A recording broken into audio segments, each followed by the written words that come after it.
हम सब जानते हैं कि हमें अपने लाइफस्टाइल की वजह से बहुत सी प्रॉब्लम फेस करनी पड़ती हैं। मैं बात कर रही हूँ हमारी मूवमेंट और जॉइंट रिलेटेड प्रॉब्लम्स की, जो कि हमें अपने सेडेंट्री लाइफस्टाइल की वजह से फेस करनी पड़ती हैं। अब यहाँ फिजियोथेरेपी क्या रोल प्ले करती है? फिजियोथेरेपी यहाँ मोस्ट इम्पॉर्टेंट रोल प्ले करती है, एक ट्रीटमेंट के पॉइंट ऑफ व्यू से और दूसरा पोस्चर करेक्शन के पॉइंट ऑफ व्यू से। लेकिन ऐसे बहुत से लोग हैं जिनके माइंड में फ़िज़ियोथेरेपी को, उसकी ट्रीटमेंट को लेके बहुत से मिथ और मिसकंसेप्शन हैं। आज इस वीडियो में हम बात करेंगे उन्हीं मिथ और मिसकंसेप्शन की जो फ़िज़ियोथेरेपी को लेकर आप लोगों के माइंड में होते हैं। मैं डॉक्टर वजीहा आज इस वीडियो में 5 मोस्ट इम्पॉर्टेंट मिथ और मिसकंसेप्शन की बात करूंगी और उनके लॉजिकल आंसर दूंगी जो आप लोगों के माइंड में फ़िज़ियोथेरेपी और उसकी ट्रीटमेंट को लेकर आते हैं। तो वीडियो को लास्ट तक देखें ताकि आपके माइंड में आने वाले वो तमाम मिथ और मिसकंसेप्शन जो कि फ़िज़ियोथेरेपी और उसकी ट्रीटमेंट से रिलेटेड हैं वो क्लियर हो सकें। बात करते हैं अपने फर्स्ट मिथ की, जो कि है बहुत से लोगों के माइंड में होता है कि जब तक हमें डॉक्टर रिकमेंड नहीं करेगा हमें फ़िज़ियोथेरेपी की नीड नहीं है। लेकिन ऐसा बिल्कुल भी ठीक नहीं है।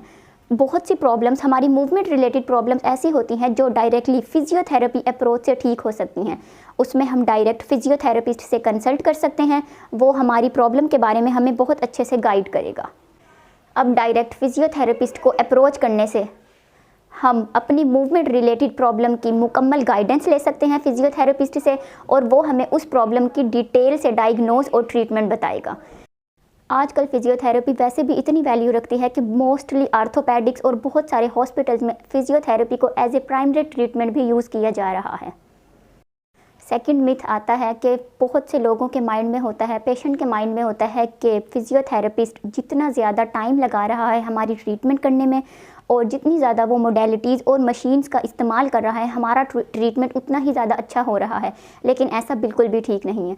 अब बाज़ प्रॉब्लम ऐसी होती हैं जिसमें इलेक्ट्रोथेरेपी की नीड तो होती ही होती है, लेकिन एक्सरसाइज थेरेपी और मैनुअल थेरेपी देकर 15 to 20 टाइम्स का सेशन इनफ होता है। हमारा काम है प्रॉब्लम को डायग्नोज करके उसका ट्रीटमेंट करना, ना कि पेशेंट पे ज़्यादा टाइम लगाकर उसको रिलैक्सेशन देना। थर्ड मिथ आता है, बहुत से पेशेंट्स को लगता है कि सिर्फ हीट लगवाने से और मशीन्स का इस्तेमाल करना ही फ़िज़ियोथेरेपी है। मैंने अपने एक्सपीरियंस में देखा है कि बहुत से लोग आते हैं फ़िज़ियोथेरेपी करवाने और वो कहते हैं कि हमने पहले भी फ़िज़ियोथेरेपी कराई है। जब उनसे पूछा जाता है तो वो कहते हैं कि सिर्फ हीट और मशीन्स का इस्तेमाल ही होता है। ऐसा बिल्कुल भी ठीक नहीं है। अब बहुत सी प्रॉब्लम्स हमारी ऐसी हैं जिसमें हम हीट का इस्तेमाल और मशीन्स का इस्तेमाल करके उस प्रॉब्लम को असिस्ट ज़रूर करते हैं, लेकिन एक्सरसाइज थेरेपी और मैनुअल थेरेपी उसमें बहुत ज़रूरी होती है। बहुत से पेशेंट को ये बात पता ही नहीं होती कि एक्सरसाइज थेरेपी और मैनुअल थेरेपी असल फ़िज़ियोथेरेपी है। वो हीट और मशीन्स का इस्तेमाल को ही फ़िज़ियोथेरेपी समझते हैं। अब हम बात करते हैं अपने फोर्थ मिसकंसेप्शन की, जिसमें बहुत से पेशेंट को ऐसा लगता है कि रोज़ फ़िज़ियोथेरेपी करवाने से या फिर रोज़ हीट लगवाने से हमारे मसल्स वीक हो सकते हैं या हमें उसकी आदत पड़ सकती है। लेकिन ऐसा बिल्कुल भी सही नहीं है। रोज़ फ़िज़ियोथेरेपी करवाना बुरी आदत नहीं है। फ़िज़ियोथेरेपी में होता ही एक्सरसाइज थेरेपी है जो हमारे हेल्थ को फिट रखता है, हमारे मसल्स को स्ट्रॉन्ग करता है और हमारे जॉइंट्स को स्ट्रॉन्ग करता है।